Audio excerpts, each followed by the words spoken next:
Bonjour, alors aujourd'hui on va regarder si les routiers vont entrer dans la danse. Et en fait, ce que je vois, c'est que les routiers, il y a un ras-le-bol général chez eux. Il y a beaucoup de frustration. Pourtant, il y en a beaucoup qui ont donné le change pendant le premier confinement.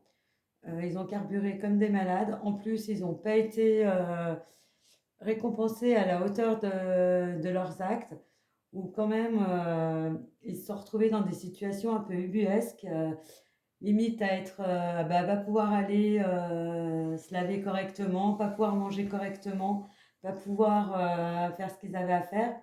Et pourtant, ils n'ont pas baissé les bras, ils ont été à fond. Et là, on va un peu les pénaliser en mettant des nouvelles règles pour eux, et ils ne vont pas du tout accepter. Et je pense qu'il va y avoir une grosse vague de protestation vis-à-vis d'eux parce qu'on va vouloir leur imposer des choses qui ne leur conviennent absolument pas. Et pour eux, en plus, ça va être une insulte à leur charge, parce qu'ils ont tellement fait d'efforts, ils se sont donnés à fond, ils ont fait beaucoup de sacrifices quelque part, et ça va vraiment les mettre dans une colère sans nom. Et quand eux vont bloquer un petit peu tout le système routier, ça va vraiment faire mal. Pourtant, au début, on va pas vouloir les écouter, on va leur dire de se calmer, qu'ils ont tort, que ça sert à rien de se mettre dans des étapes pas possibles comme ça pour si peu. À un moment donné, je pense que ça va vraiment les faire exploser. Et par contre, sans vouloir être péjorative, quand eux se mettent en colère, c'est quand même, ils ont quand même une force de frappe entre guillemets qui est puissante pour paralyser le système. Et sans eux, il n'y a pas d'approvisionnement. S'ils bloquent les routes, et ben, on ne peut plus bouger. S'ils ne remplissent pas les pompes à essence, et ben, plus personne ne roule.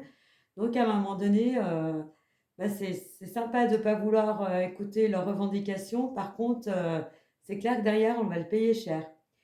En même temps, je pense qu'ils ont raison parce que leur travail n'est pas si facile que ça. Pourtant, il y en a plein qui vont dire: ouais, mais je comprends pas, ils ont les fesses assises dans un camion toute la journée. Ben, peut-être, mais en attendant, il faut quand même qu'ils soient vigilants sur la route. Ils ont quand même beaucoup de kilomètres à faire. Ils ont quand même certaines choses à remplir qui ne sont pas forcément évidentes. Et quand à un moment donné, eh ben, on les prend pour des pigeons, chez eux, ça ne passe plus. Donc je pense qu'à un moment donné, il va quand même avoir du côté des routiers une grosse rébellion. Et ben, tous les Français, entre guillemets, vont un petit peu le payer. Mais ce sera de bonne guerre parce que c'est pas que pour eux, mais c'est pour tout le monde qui vont un petit peu se bagarrer. Parce qu'à un moment donné, ben, ils en peuvent plus. Et c'est comme dans plein d'autres travails, ils sont tellement donnés à fond que c'est injuste ce qu'on va leur faire, et ils vont se rebeller. Mais écoutez, je vous souhaite une bonne journée, je vous dis à bientôt.